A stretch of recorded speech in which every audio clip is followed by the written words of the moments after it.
Hey, welcome to A Drink with Derek, and my buddy Dave Landau is here. I've been waiting to have this opportunity. I've been wanting to do, and you should. Yes. And you should. Mm-hmm. Dave is a hilarious comedian out of Detroit. He's on the Anthony Cumia Show with Dave Landau on Compound Media, which is one of the best networks that you can subscribe to. It's all the shows on there are hilarious, inappropriate, and funny.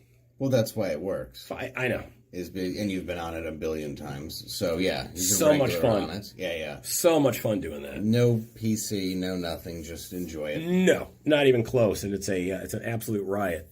You and I have known each other for a long time. You have, I'm drinking water now. We just did the brouhaha, which is funny. I mean, I had a beer earlier, but you racked up good booze numbers in a compressed period of time. Yes, and you have, and you're now sober. I'm sober now. You've probably seen me once or twice a little drunk. It happens in my life, but yes, I am sober now, very sober. So the tipping point in that was what? The tipping point to really get it going was my 13th arrest, which was when I was 27, like my first arrest as an adult. Now, not 13 DUIs. No. I was charged with 5 DUIs, but I only ended up getting... No, I'm sorry. I was, charged with 5, convicted of 3. What were the other ones? The one I had passed out in a toga wearing a Burger King crown, and since it was toga day... It was pretty exciting. It was at a red light that was taking a while, so it happens. Well, I snorted some Special K, and it knocked me right out. Not the cereal, the animal tranquilizer.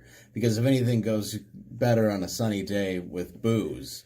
And a toga. It's a pet tranquilizer, and some Valium. So I crushed that up on a road map and had been snorting it, and then I passed out at a red light that was in front of the police station. So when they arrested me, they actually didn't put me in the squad car. They just walked me into the police station that was right there. I didn't know where I was on account of the drugs.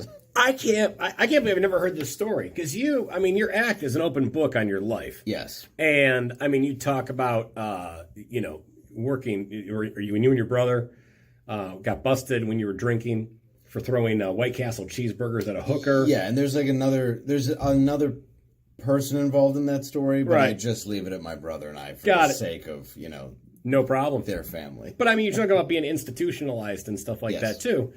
Is there anything in your life that you have not talked about yet and you're just now thinking of starting to maybe touch on it a little bit? More stuff when I'm older, but yeah, there's definitely been a lot of things that have happened in my life. I'm working on a book, so that's kind of bringing in things that I forgot. Like the night when my dad passed away, what I was doing when that happened. Stuff that's a little bit deeper, but very real. Like that one was I was having sex with a girl and I could hear my mom crying, and that's how I knew my dad was dead while I was having intercourse. It really went from like a high point for a young man to very, very bad pretty quickly. How old were you when this happened? 18. Oh my God. Yeah, so it was, I was a young man, and my dad had been sick for a long time with cancer. And it's talking more about that, like my LSD days, the first time I saw my dad in a cancer halo, I was tripping my balls off on like 3 hits of acid. But yeah, I'm trying to talk more about stuff that really was difficult to get into, because I've told stories off stage, and I've talked about being institutionalized, and the one thing I do on Comedy Central is all true except for one little brief thing where I talk about how I got to the mental hospital. Right. I said that was a Comedy Central special thing called This Is Not Happening. Yeah, check it out. It's a true story about how I was arrested for bonging a fifth and falling through a table, but the part that I did leave out was trying to fight my dad, and he was a Vietnam vet, so I lost. And then I ended up institutionalized and in a mental hospital. You were in a mental hospital, and like the guy in the ward with you thought he was a werewolf. Yeah, so he would howl at the moon and shit. And one night he attacked me, and I went to defend myself, and I grabbed a lamp, but the lamp was glued down because apparently people would hit each other with them. lamps. So yeah, I had a naked wolf boy trying to eat me. Thank God you had your silver bullet. Yeah, thank you. Well, it was actually a Coors Light, which was sad. I had snuck in. That's yeah. Like right now, it's my book, and your book was one of the things that inspired me to even start writing a book, to put it out there. And there's just stuff in my life that I've been afraid to share. Yeah. And there's stuff in the book that's about, I had a lot of friends that passed away and a lot of things that happened and a lot of, I guess, trauma. And now I'm trying to put it out there and make it into like a one-man show. Well, now you had a movie that you produced called The King. Yes. And which is on Amazon that people can pick up. Now, was that based on a brief summary of that movie so people that are watching this can check this out? It's about getting your first car. Getting your first car is exactly what it's about. It takes place in 1999, which was a little bit younger than I would have been to get my first car, but only by like a year. And it's about a kid who gets his first car, goes in the hood, and all hell breaks loose. And it's basically based on the drug houses I used to go to, just amplified. And the night that I got my car, the day I got my driver's license, my parents had to make sure I passed all my summer school classes and was at least keeping up a D average. And I got my driver's license, and my dad got a brand new Buick Regal, and I wrapped it around a tree. That night, the day I got my license, I ended up in a high-speed chase, and not with a cop. Just with a guy whose lawn I drove on and was doing donuts. And he was in a BMW and chasing after me. So I hit this, we were in a chase for a while, and I hit a curb, and I popped up, and the engine dropped through the front of the car. Right. And all my friends ran, and I was knocked unconscious by the airbag. This is during this high-speed chase? Yes. And then I could see the car in the rearview mirror just take off. That was chasing me. Oh, my God. And the thing was, my dad was out looking for the car because it was during a family reunion. I was with my cousin, and there was a bunch of beer and potato chips and salsa in the trunk. So when I hit the tree, the trunk popped open, and it looked like a Super Bowl party had exploded. So it was like a river of beer and salsa leading up to the tree. And the best part was I went to the ghetto and bought beer, because I didn't even open the trunk and immediately put a case in the back seat so we could all start drinking. So my dad got to the scene, and I'll just put it this way. I was knocked out twice that evening. Jesus Christ. You had one of the funny stories. You worked for the mob, connected people in Detroit when you were a teenager. Very nice people. Very nice people. Listen, I have zero issue with the mob. As long as you don't step on their contracts and mess with their money, they're super cool with you. It wasn't anything crazy. It was I worked for a guy who owned a car detailing place. Right. And he knew my dad from when my dad was young, and my dad knew a lot of people in our neighborhood. And he offered me a job. This is 1997. I was 15 years old, and I was making $15 an hour detailing cars. At that age. In 1997. Yeah. I mean, that's a ton of money. Uh-huh. So we would detail maybe like one car or two a day.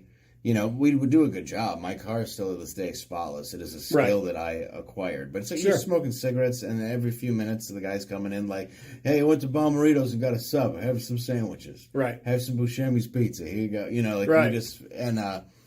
One day... it was when a lot of people went down in the 90s, and the feds busted in. And they all came inside, and they were grabbing duffel bags and everything. And, were you there when it went down? Yeah. Okay. And I remember I was all scared, and I threw a bag of pot on the ground, and one guy just laughed at me. And one of the feds that was raiding the place? And then I just left. And it was never brought up. It's a weird place now.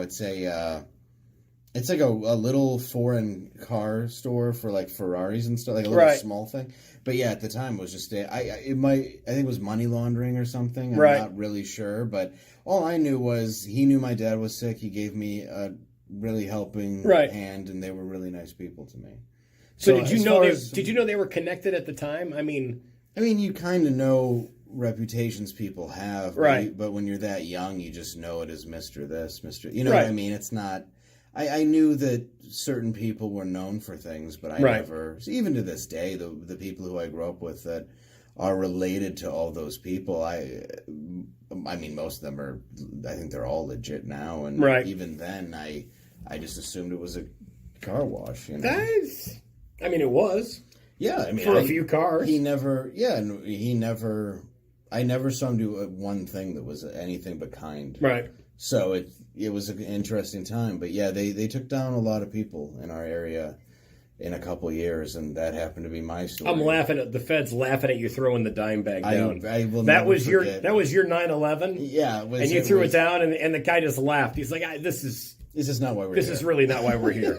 You are totally safe." Oh, there were people that would get arrested. I had a guy who lived behind us one time, and man, I didn't realize how it was when ecstasy was so huge. Yeah. And I didn't realize that these really friendly neighbors of ours who were adults, the feds raided them, and they had duffel bags and duffel bags of ecstasy pills. It was one of the most insane raids I had ever seen, and I had never, ever even realized, like, the dude who I was talking to. And I'd probably been doing a lot of that if not selling it. That's it. And now all the fun's gone. It's all gone. The day the fun left. Yeah. I never got a better job after that. I know, except it sucks. Till now. Yeah, now you're fine. Yeah. But yeah. After that, it was like $5 an hour to fucking... actually work. Yeah, and you had to like stock shelves, and then I got fired from that because I kept drinking beer in the cooler, and then I just put the empty beer back in the 6-pack, and I'd be like, oh, it must have exploded. Dude, your album Nimble Fingers is awesome. It's kicking ass. Thank you. You can pick it up on where can they get it? On Amazon. It's downloaded everywhere. Your website, Dave Landau. DaveLandau.com. You can go LANDAU. You can get everything that I've done on there, including my movie on Amazon Prime.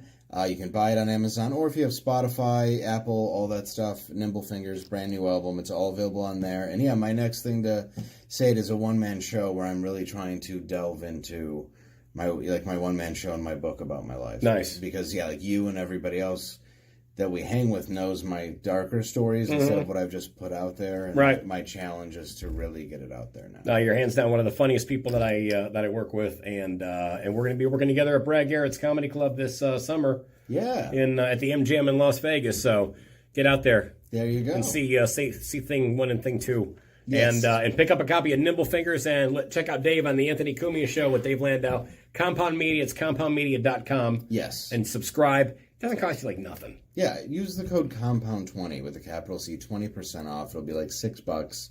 I promise. It's everybody who in Detroit I've told to listen to, because they love old Drew and Mike and Howard Stern and stuff. It's all like that. It's all fun. So, it's legit fun, but with no handcuffs from the FCC. That's why we just can't. Our sponsors know who we are. It's amazing. Yeah, and we have a couple sponsors. Love the show. Yeah, thank you. Love you, brother. All right. Congratulations. Love you. Thank you for having me.